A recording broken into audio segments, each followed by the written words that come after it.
గృహయోగానికి సంబంధించినటువంటి సమస్యలు అనగా ఇంట్లో ఊరికే భార్యాభర్తలు గొడవ పడతారు, పిల్లలు చెప్పిన మాట వినరు, ఆ ఇంట్లో ఎప్పుడు తరచూ అనారోగ్య బారిన పడుతూ ఉంటారు. పిల్లలకు తప్పితే తల్లికి, తల్లికి తప్పితే తండ్రికి, తండ్రికి తప్పితే అమ్మకు, అమ్మకు తప్పితే అవ్వకి, ఏ ఒక్కరికో తరచూ ఏదో ఒక గోళీ మందు వాడక తప్పట్లేదు అని సమస్యలు ఉన్న వాళ్లకు పీఠంలో ఒక సౌలభ్యం ఉన్నది.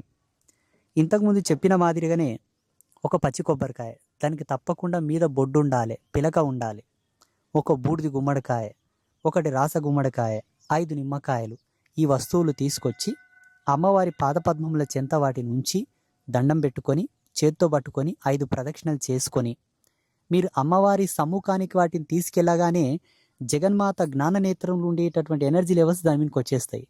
చేతిలో పట్టుకొని 5 ప్రదక్షిణలు తిరగంగానే అమ్మవారి పాదపద్మముల చెంత ఉన్న శక్తులు కొన్ని దాని మీదకి వచ్చేస్తాయి. అప్పుడు మీ మనసులో ఏం కోరుకుంటారో అప్పుడు ఆ శక్తులు యాక్టివేట్ అవుతాయి. అలా చేసుకోబడ్డటువంటి బూడిది గుమ్మడికాయ, రాస గుమ్మడికాయ, పచ్చి టెంకాయ, నిమ్మకాయలు ఇవిన్ని తీసుకెళ్ళి, వీలైతే తెల్ల ఆవాలు కూడా తెచ్చుకోండి.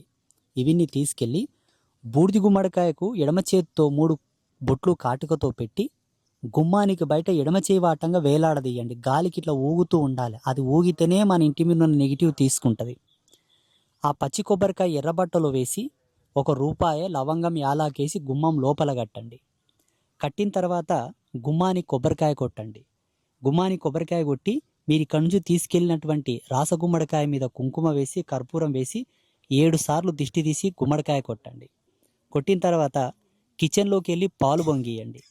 పాలు పొంగించిన తర్వాత మీ ఊళ్ళో ఉండేటటువంటి ఆంజనేయ స్వామికి, హనుమంతునికి వెళ్ళి దీపం పెట్టిరండి. మీ ఇంటి మీద ఉన్నటువంటి పీడలు, దోషాలు, నరదిష్టి మీ ఇంటి మీద ఎవరైనా ఏమందించి సలిన కూడా పోతుంది. మీ ఇంటికి పూర్ణ కళాకర్షణ, ఆయుష్, ఆనందం ప్రవేశిస్తాయి. మీరు తీసుకెళ్ళినటువంటి నిమ్మకాయలు ఇంట్లో అందరూ తాగండి. మీ సేన్లుంటే సేన్లో పూడ్చుకోండి, బండ్లుంటే బండ్లకు కట్టుకోండి, లేదా ఒక నిమ్మకాయ నల్లబట్టలేసి గుమ్మానికి ఎడమచేవాటంగానే కట్టండి.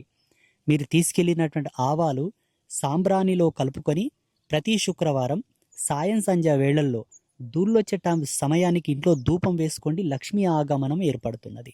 అందరికి శుభాశీస్సులు. శ్రీమాత్రే నమః.